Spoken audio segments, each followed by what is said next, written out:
When cancer enters a life, we're thrust into medical battles, tumors, treatments, survival. But often, the most personal questions go unspoken. What happens to love, intimacy, and sexuality? Sex and Cancer shines a compassionate spotlight on this silent struggle, offering hope, tools, and real stories of transformation. Sex and Cancer, Intimacy, Romance, and Love After Diagnosis by Saketh Guntupalli, MD, and Maryann Karinch. Chapter 1, A Doctor's Revelation. Dr. Saketh Guntupalli, a gynecologic oncologist, had a turning point when a 42-year-old ovarian cancer patient told him, "The day I was diagnosed was the day my marriage ended." Her husband stayed through surgery and chemotherapy, but withdrew emotionally. She felt rejected and broken, not from the disease, but from the silence and disconnection that followed. That moment led Dr. Guntupalli to survey 325 women. The results were stark. 70% reported sexual dysfunction, 15% had sought marriage counseling, many felt abandoned, unattractive, and unsure of their worth as partners. Understanding Part 1. What Cancer Does. The first part of Sex and Cancer explains how cancer affects sexuality, body image, and intimacy. Physical effects: surgeries may remove key organs, uterus, ovaries, prostate, bladder. Chemotherapy and radiation can trigger premature menopause, nerve damage, and hormonal imbalances. Physical scars, fatigue, weight gain or loss, and changes in smell or taste alter how people feel in their bodies. Psychological and emotional impact: it's not just physical. Cancer disrupts identity. Patients ask, "Am I still desirable? Can I ever feel normal again? Will my partner still want me?" Alice, a 49-year-old patient who underwent pelvic exoneration, told her husband, "You have a wife with no vagina. You need to find someone who can satisfy you, because I can't." This level of vulnerability highlights how cancer can fracture sexual identity. Exploring Part 2, Overcoming and Rebuilding. The second part of the book shifts from loss to healing. It offers practical strategies and emotional insight. Reframing intimacy: sex is not just intercourse.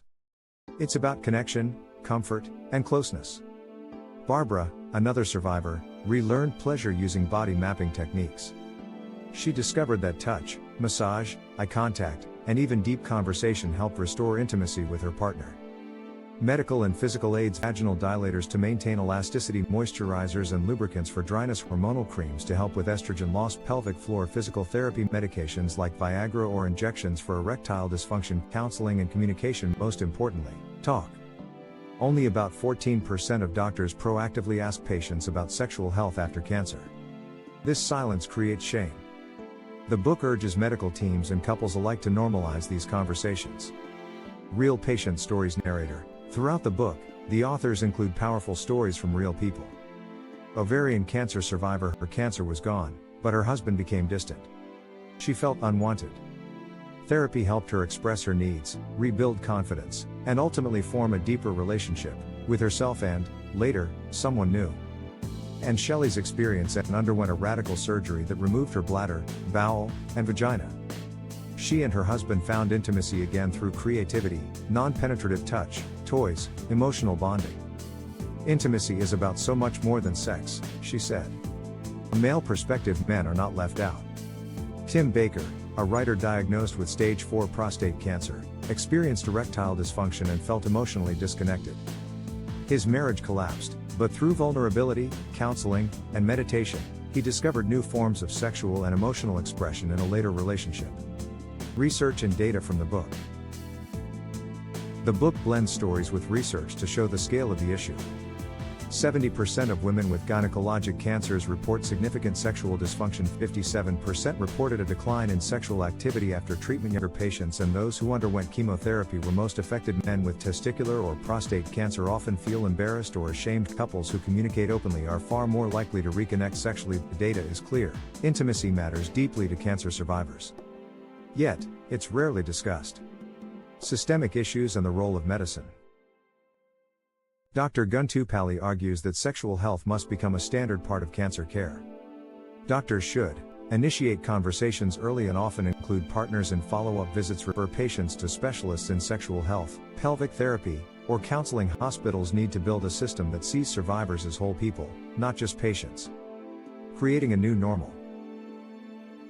Healing doesn't mean returning to life before cancer. It means redefining what love, pleasure, and connection look like now. Many couples find that by slowing down and listening to each other, they can achieve deeper emotional and even physical intimacy than before.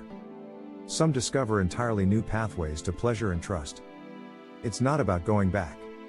It's about moving forward, together. Sex and Cancer is more than a medical book.